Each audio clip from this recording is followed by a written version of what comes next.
రాజీవ్, నాకు ఇప్పటికీ ఒకటి అర్థం కాదు.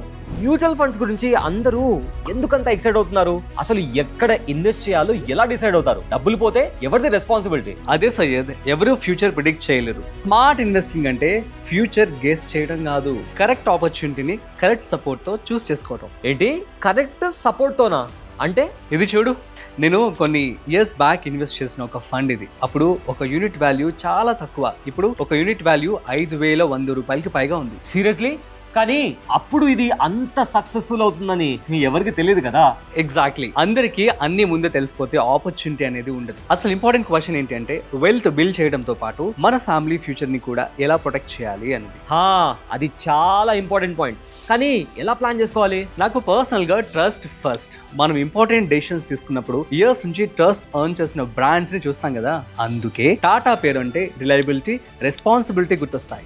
సరే, కానీ నువ్వు ఎగ్జాక్ట్ గా దేని గురించి మాట్లాడుతున్నావో కాస్త క్లారిటీ ఇవ్వచ్చుగా. Tata AIA life insurance launch చేసిన top 500 multi factor 50 index fund NFO గురించి. ఏంటి, అవునా? కానీ దాంట్లో స్పెషల్ ఏంటి?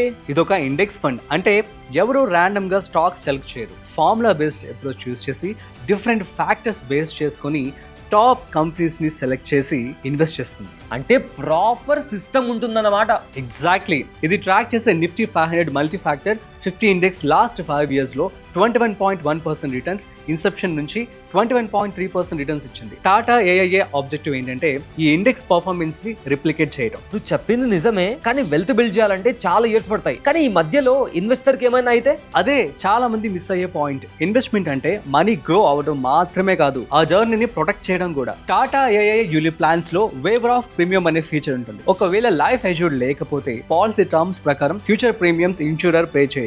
దాంతో పాలసీ కంటిన్యూ అవుతుంది, నామినీకి పాలసీ బెనిఫిట్స్ కంటిన్యూగా ఉంటాయి. అంటే ఒక అన్ఎక్స్పెక్టెడ్ సిచ్యువేషన్ వచ్చినా కూడా ఫ్యామిలీ ఫైనాన్షియల్ జర్నీ ఆగిపోదన్నమాట. Exactly, end goal wealth create చేయడం మాత్రమే కాదు, ఆ వెల్త్ జర్నీని ఫ్యామిలీ కోసం ప్రొటెక్ట్ చేయడం. వారిని ఇదేదో బాగుందే, కానీ స్టార్ట్ చేయాలి అంటే మినిమం ఎంత కావాలి? స్టార్టింగ్ ఎన్జేబీ 10 rupees. Maturity proceeds applicable tax laws ప్రకారం ట్యాక్స్ ఫ్రీ ఉంటాయి. ఎన్ఆర్ఐస్ కూడా ఇన్వెస్ట్ చేయొచ్చు. సూపర్ అబ్బా. మరి వీటి డీటెయిల్స్ ఎక్కడ చూడాలో కాస్త చెప్పొచ్చుగా. లింక్ బాయోలో షేర్ చేసా. ఇది లిమిటెడ్ టైం ఎన్ఎఫ్ఓ కాబట్టి ఇన్వెస్ట్ చేయాలి అనుకునే వాళ్ళైతే ఒక్కసారి కంప్లీట్ డీటెయిల్స్ చెక్ చేసుకోండి. బాస్ వాలా, బీ ద బాస్.